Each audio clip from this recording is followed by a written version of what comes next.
Bismillahirrahmanirrahim. Assalamualaikum warahmatullahi wabarakatuh. Alhamdulillahilladzi an'amana bi ni'matil iman wal islam wa nusalli wa nusallimu ala khairil anam sayyidina Muhammadin sallallahu alaihi wasallam. Puji syukur kehadirat Allah Subhanahu wa taala atas segala rahmat dan limpahan kasih sayangnya sehingga Allah memberikan banyak kemudahan kepada kita semua.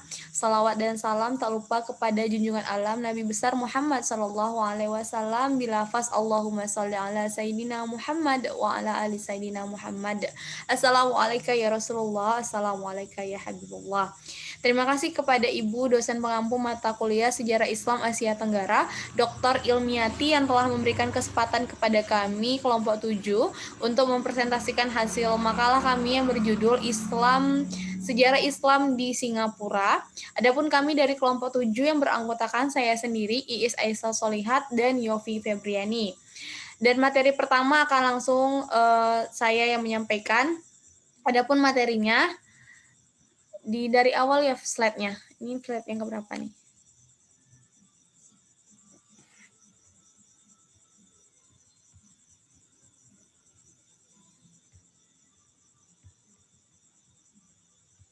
Baik, pertama saya akan menjelaskan mengenai Islam pada awal sejarah Singapura. Singapura sebelumnya bagian dari Malaysia. Pada tanggal 19 Agustus 1965, Singapura memisahkan diri dan menyatakan merdeka. Maka pada tahun 19 Agustus 1965 diperingati sebagai hari kemerdekaan bagi negara Singapura. Masuknya Islam di Singapura erat kaitannya dengan perkembangan Islam di Semenanjung Malaka pada awal abad 20 pada awal abad 20 Masehi, Islam di Singapura mulai bangkit dengan berdirinya organisasi-organisasi dan sekolah-sekolah Islam. Di antaranya pertama adalah Sekolah Al-Iqbal Al-Aslamiyah tahun 1908 oleh Syekh Taher, kedua NU atau Nahdlatul Ulama tahun 1926 oleh Kiai Haji Wahab Hasbullah dalam perjalanan dari Mekah menuju Indonesia. Ketiga Muhammadiyah tahun 1962 oleh Al-Ustadz Rizal Abdullah. Keempat, Majelis Ulama Islam Singapura atau MUIS tanggal 23 Juli 1963. MUIS ini mengurusi masalah-masalah sosial seperti zakat, MTQ, musabaqah tilawatil Quran, masjid, fatwa, agama, dakwah, dan pendidikan.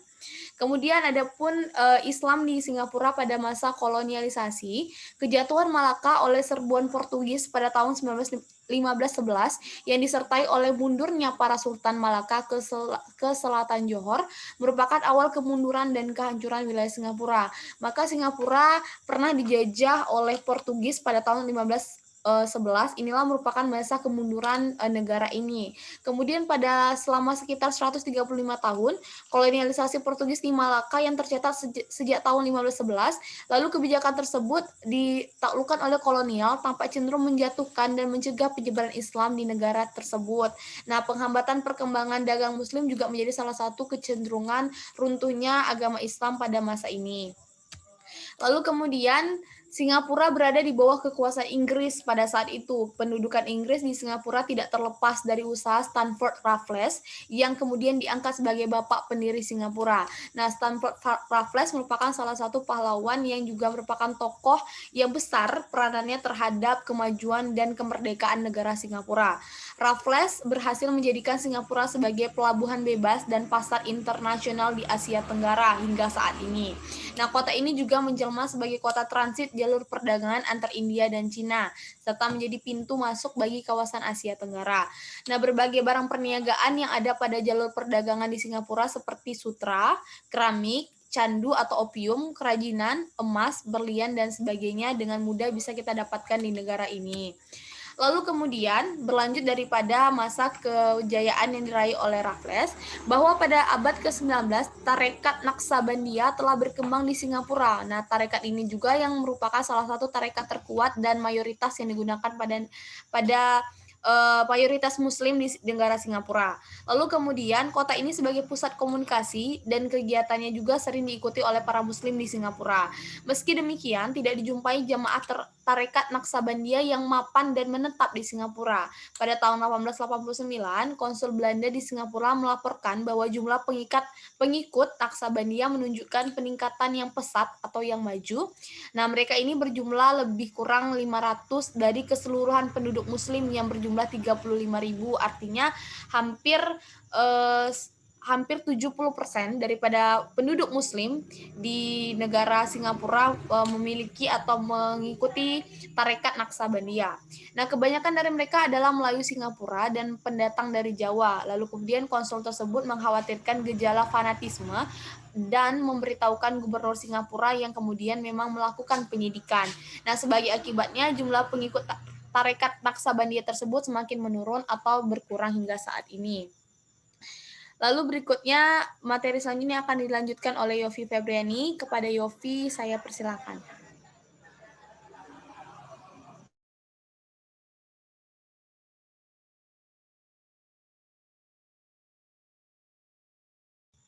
Yofi masih mute. Selanjutnya, dalam Perang Dunia Kedua, Singapura yang tidak dipertahankan dengan maksimal oleh Inggris dan Sekutu akhirnya jatuh ke tangan Jepang. Otomatis dari tahun 1942 sampai dengan takluknya Jepang terhadap Sekutu pada tahun 1945, Singapura berada di bawah kekuasaan Jepang. Lepas dari Jepang, Singapura kembali berada di bawah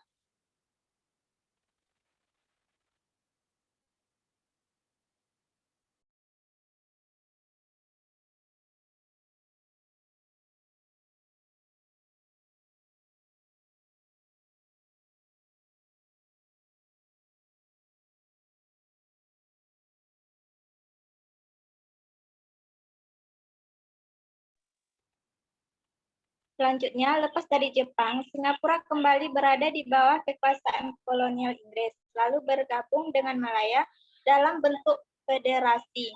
Akibatnya, perselisihan antara People Action Party atau PAP Singapura dengan Malaysia. Singapura keluar dari negara tersebut dan menjadi negara mandiri berbentuk republik. Selanjutnya, kuatnya perbedaan politik tahun 1965, Singapura memisahkan diri Malaysia menjadi negara republik yang merdeka dengan pemerintahan parlementer. Setahun setelah Singapura melepas diri dari Federasi Malaysia, warga Muslim negeri itu berhasil mendekati pemerintahan agar mengesahkan suatu undang-undang yang mengatur hukum personal dan keluarga Islam. Tepatnya pada Agustus 1966, Parlemen Singapura mengeluarkan pengaturan pelaksanaan hukum Islam atau AMLA merupakan pengundangan hukum Islam. Namun demikian, administrasi ini bukanlah hukum Islam itu sendiri. Akta ini memberikan ruang yang fleksibel bagi Dewan Agama Islam, Pengadilan Agama, dan pencatat perkawinan Islam dalam menerapkan hukum syariat.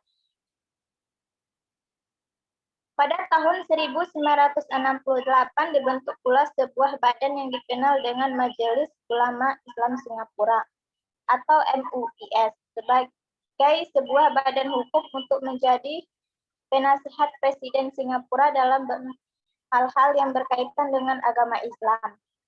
MUIS yang didirikan di bawah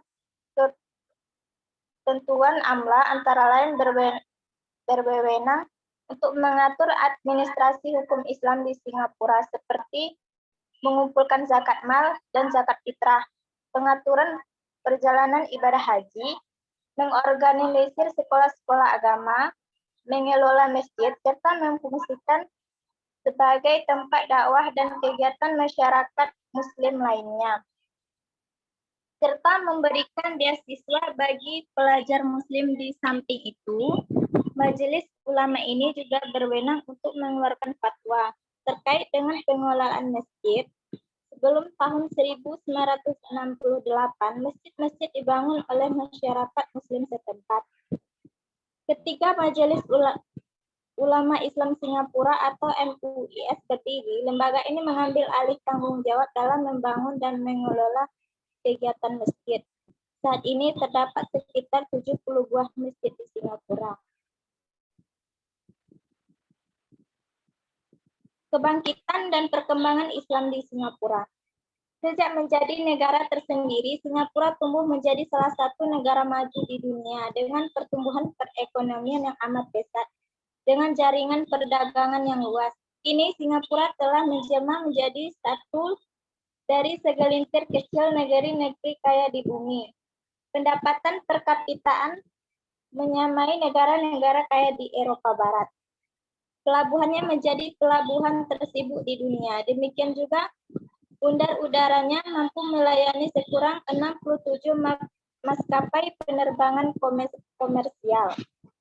International Management World di akhir tahun 2000 menobatkan Singapura sebagai negara kedua setelah Amerika Serikat dalam kompetensi ekonomi tertinggi. Lalu World Economic Forum yang berkedudukan di Swiss juga menempatkan negeri ini pada urutan pertama negeri yang paling kompetitif di dunia.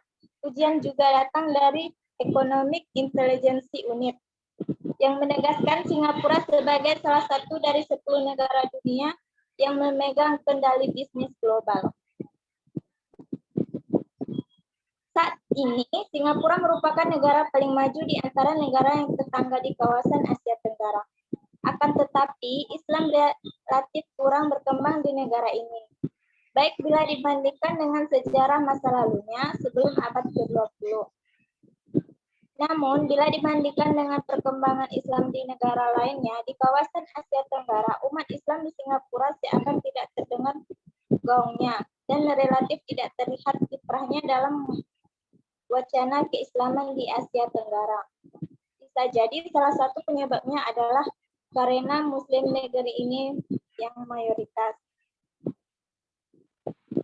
Di negara Singapura yang maju, masyarakat Muslim kebanyakan hidup dengan standar ekonomi yang lebih rendah dibandingkan dengan saudara senegaranya yang non-Muslim. Begitu pula di bidang pendidikan, meski di bawah sistem yang telah maju, minoritas Muslimnya masih saja tertinggal. Pada tahun 1980, tercatat hanya 679 orang Melayu yang berpredikat sarjana, sehingga wajar apabila kiprah mereka mayoritas tak terdengar dan konstelasi pemerintahan negeri itu. Dari sekolah pemerintahan atau sekunder, para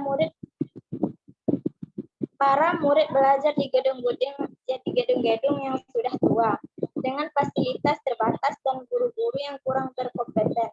Sementara di sekolah sekunder, pendidikan agama Islam hanya diajarkan 35 sampai 45 menit seminggu.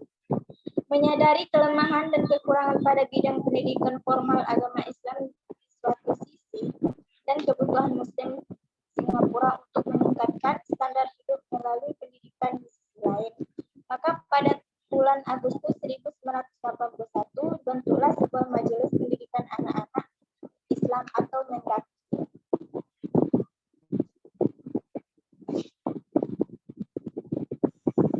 Baiklah, itulah tadi materi dari kami kelompok 7 terkait sejarah Islam di Singapura.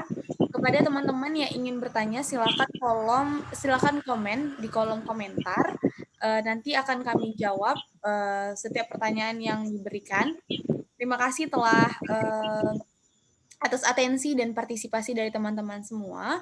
Saya sebagai moderator pada kelompok 7 mohon maaf apabila ada kesalahan selama memandu diskusi. Kami dari kelompok 7, saya dan Yofi Febriani pamit undur diri. Akhirul kalam wallahul wafiq ila aqwamit thoriq. Wassalamualaikum warahmatullahi wabarakatuh.